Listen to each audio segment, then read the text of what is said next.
আসসালামু আলাইকুম রহমতুল্লাহি ওবরকাতুহু। সম্মানিত দর্শক, বাংলাদেশ জাতীয়তাবাদী দল বিএনপি এবং জামাতের যে বন্ধুত্ব, জামাত মানে জামায়াত ইসলামী বাংলাদেশ, বহুকালের, এবং এই বন্ধুত্বের মধ্যে যে অদ্ভুত রসায়ন, সেই রসায়ন নিয়ে আমরা এতকাল যেভাবে চিন্তা ভাবনা করেছিলাম সেটি একেবারে রীতিমতো উল্টে গেছে। একই পরিবারের মধ্যে ভাইয়ে ভাইয়ে বা বাপ চাচাদের সঙ্গে, অন্যান্য নিকট আত্মীয়দের সঙ্গে যখন কোনো পারিবারিক বিরোধ হয় এবং সেটা মামলা মোকদ্দমা পর্যায়ে গড়ায়, মারামারি হানাহানির পর্যায়ে চলে যায়, তখন সেখান থেকে যে দুর্গন্ধ বের হয় এবং সেটি যখন নিষ্পত্তির অযোগ্য হয়ে যায় এবং তার যে ভয়াবহ প্রতিক্রিয়া, এটি আমরা গ্রাম বাংলায় সবাই জানি। একইরূপে রাজনৈতিক অঙ্গনে বাংলাদেশের যে দুটো রাজনৈতিক দল বিএনপি এবং জামাত, তাদের সঙ্গে যে সখ্যতা, যে বন্ধুত্ব বা দীর্ঘদিনের যে একে অপরের সঙ্গে সহযোগিতা, অমনটি বাংলাদেশের অন্য কোনো রাজনৈতিক দলের সঙ্গে ছিল না। বিএনপির সঙ্গে যেভাবে অন্য রাজনৈতিক দলের ছিল না, জামাতেরও ছিল না, আওয়ামী লীগের সঙ্গে ওই রকম ধরম মহরম সম্পর্ক ছিল না। একসঙ্গে তারা একে অপরের বড় ভাই ছোট ভাই মনে করে তারা রাজনীতি করতেন। সময়ের প্রয়োজনে আওয়ামী লীগ অনেককে কাছে টেনেছে, কখনো কখনো সিপিবিকে কাছে টেনেছে, কখনো জাসদকে কাছে টেনেছে, কখনো বাকশালকে কাছে টেনেছে, কখনো ধরুন জাতীয় পার্টিকে কাছে টেনেছে। এটি কৌশলগত কারণে, কখনো ব্যবহার করার জন্য, কখনো হাতিয়ার হিসেবে তাদেরকে ব্যবহার করে প্রয়োজনে ছুঁড়ে ফেলে দিয়েছে। কিছুদিন জামাতের সঙ্গে আওয়ামী লীগের একটা ভালো সখ্যতা ছিল, কিন্তু সেক্ষেত্রে আওয়ামী লীগের দরকার ছিল জামাতের সহযোগিতা, যখন পূর্ণ হয়ে গেছে তাদেরকে ছুঁড়ে ফেলে দেওয়া হয়েছে। আর জামাতের একটা আশ্রয় দরকার ছিল, জামাত ওটা যখন পেয়ে গেছে জামাত আবার চলে গেছে। কিন্তু বিএনপির সঙ্গে যে জামাতের সম্পর্ক, সেই সম্পর্কটা ওইরকম না। এখানে নীতি ছিল, নৈতিকতা ছিল, আদর্শ ছিল এবং একে অপরের জন্য মমত্ব ছিল।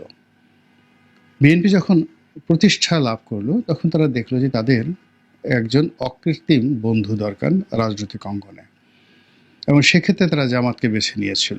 এবং জামাতের প্রতিষ্ঠা, জামাতকে রাজনৈতিকভাবে প্রতিষ্ঠা করা এবং জামাতকে ফুলে ফেঁপে বড় হয়ে ওঠার জন্য বিএনপি সেই যে ৭৫-এর ১৫ই আগস্টের পর থেকে, যেদিন থেকে শহীদ প্রেসিডেন্ট জিয়াউর রহমান ক্ষমতা লাভ করেছেন, সেই দিন থেকে জামাতকে তিনি লালন করেছেন, পালন করেছেন। এটি নিয়ে বিএনপির এখন এক ধরনের গোস্বা যে আমরা তোমাদেরকে যা কিছু করেছি, তোমাদের তো জিন্দিগি ভর কৃতজ্ঞতা প্রকাশ করলো, সেই কৃতজ্ঞতা শেষ হবে না।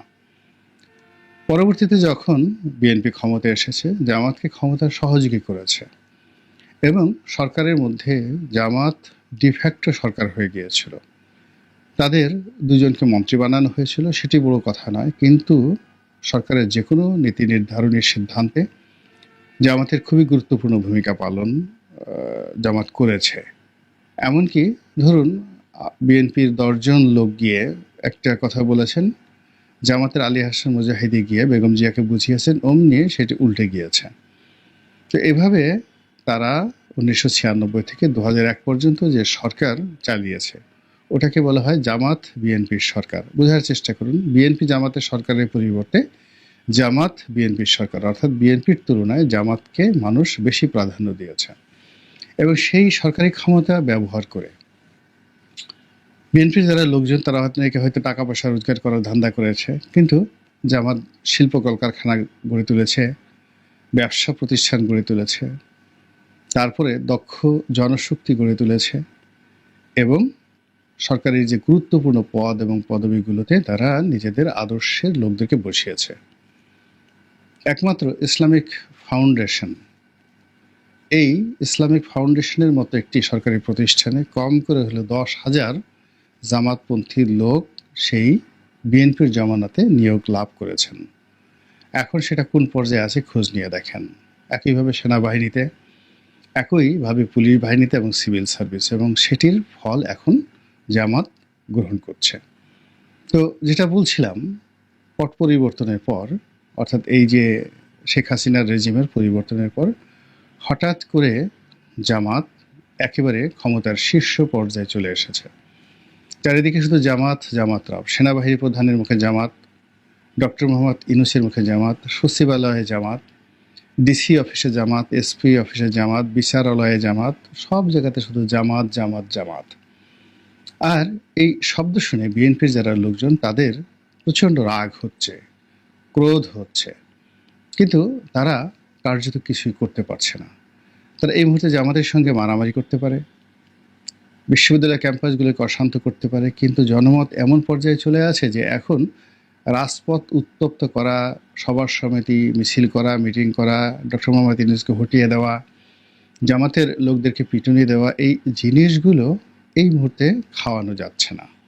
ফলে বিপুল সংখ্যাগরিষ্ঠতা, বিপুল জনপ্রিয়তা নিয়ে বিএনপি নিজেদের রাগ নিজেদের উপর ঝাড়ছে। বিএনপি যখন এই কাজগুলো করছে, জামাত তখন খুব অল্প প্রতিক্রিয়া দেখাচ্ছে।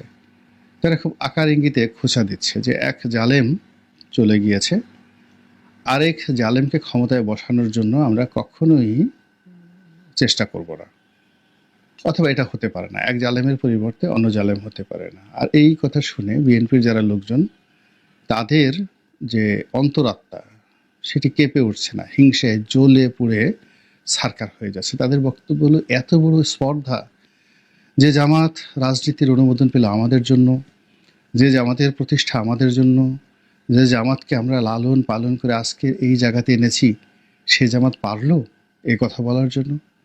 এখনও জামাত নিবন্ধন পায়নি। 2018 সনে যখন তাদের নিবন্ধন ছিল না, আমরাই তো তাদেরকে আমাদের ধানের শীষ প্রতীক দিয়ে রাজনীতির অঙ্গনে টিকিয়ে রেখেছি, বুদ্ধি দিয়েছি, পরামর্শ দিয়েছি, কত কিছু করেছি। সেই জামাত হঠাৎ করে এমন হলো কেন? কি কারণে হলো? এখানে হলো মূল অঙ্ক।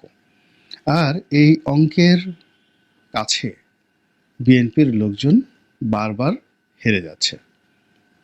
আপনি যদি পুরো পরিস্থিতিটিকে অনুধাবন করতে চান, তাহলে আপনাকে ইমরান খানের কাছে যেতে হবে, পাকিস্তানের সাবেক প্রধানমন্ত্রী। ইমরান খান একসময় খুব বলে বলিয়ান হয়ে পড়লেন। এশিয়াতে তো বটেই, সারা দুনিয়াতে তাকে নিয়ে জয় জয়কার শুরু হলো। এবং তার আহ্বানে পাকিস্তানে আসে না এমন কোনো রাষ্ট্রনায়ক ছিলেন না। দ্বিতীয়ত তিনি জাতিসংঘে যান, চীনে যান, সৌদি আরবেতে যান, সব জায়গাতে তার জন্য রাজকীয় বিমান বহর আসে এবং দেশের মানুষ তাকে প্রাণ খুলে ভালোবাসতে শুরু করে। কিন্তু তার দুটো জায়গাতে মারাত্মক দুর্বলতা ছিল। সেটি হলো তিনি যে ক্ষমতাটাতে এসেছিলেন, তিনি জনপ্রিয় হয়ে গিয়েছিলেন এটা সত্য, কিন্তু ক্ষমতায় এসেছিলেন সেনাবাহিনীর হাত ধরে, অনেকটা হামিদ কারজাইয়ের মতো করে। এই জন্য সেনাবাহিনী একটা এক্সপেকটেশন ছিল যে তিনি সেনাবাহিনীর নিয়ন্ত্রণে থাকবেন, কিন্তু ক্ষমতা লাভ করার পর তিনি সেনাবাহিনীকে উল্টো নিয়ন্ত্রণে নেওয়ার চেষ্টা করেছেন। তার দ্বিতীয় যে দুর্বলতা সেটি ছিল পাকিস্তানের যে এলিট সমাজ, এই এলিট সমাজের সঙ্গে তার একটা বিরোধ তৈরি হয়ে গিয়েছিল, মারাত্মক বিরোধ। তিনি এই এলিট তন্ত্রকে বাদ দিয়ে আওয়ামী লীগের মতো করে আমজনতা রাজনীতি বা আম আদমির যে পার্টি, এইরকম একটা পলিসি তিনি শুরু করেছিলেন। 3 নম্বর হলো তিনি সরাসরি আর্মির সঙ্গে বিরোধ এবং এমন সব কথাবার্তা বলা শুরু করেছিলেন যেটি পাকিস্তানের সচরাচর স্বাধীনতার পরে কেউ বলেনি। ফলে কি হলো, সকল সম্ভাবনা এখন কারাগারের মধ্যে চলে গিয়েছে এবং তিনি সেখান থেকে বের হতে পারবেন কি পারবেন না এটা বলা যাচ্ছে না, এবং সেখান থেকে তিনি আর্মির সঙ্গে সমঝোতা করার জন্য চেষ্টা করে যাচ্ছেন। ঠিক একইভাবে বাংলাদেশে বিএনপি যখন ক্ষমতায় ছিল 2001 থেকে 2006, 96 থেকে 2001, এই সময়টিতে বিএনপির কতগুলো সমস্যা তৈরি হয়েছিল অর্থনৈতিক অঙ্গনে, রাজনৈতিক অঙ্গনে এবং প্রশাসনিক অঙ্গনে, বিশেষ করে মিলিটারি অঙ্গনে। এই জায়গাগুলো বিএনপি এখন পর্যন্ত রিপেয়ার করতে পারেনি। আর এই জায়গাগুলোতে জামাত সেখানে তাদের ক্ষমতা বৃদ্ধি করেছে, সৌহার্দ্যতা বৃদ্ধি করেছে, সম্পর্ক বৃদ্ধি করেছে এবং সেই জায়গাগুলোকে দিয়ে ক্রমশ বিএনপি রাজনীতিকে কঠিন থেকে কঠিনতর করে দিচ্ছে। এবং এমন সব ঘটনা ঘটছে ক্ষমতার কে পয়েন্টগুলোতে, যেখানে ক্ষমতার চাবিকাঠি সেই জায়গাগুলোতে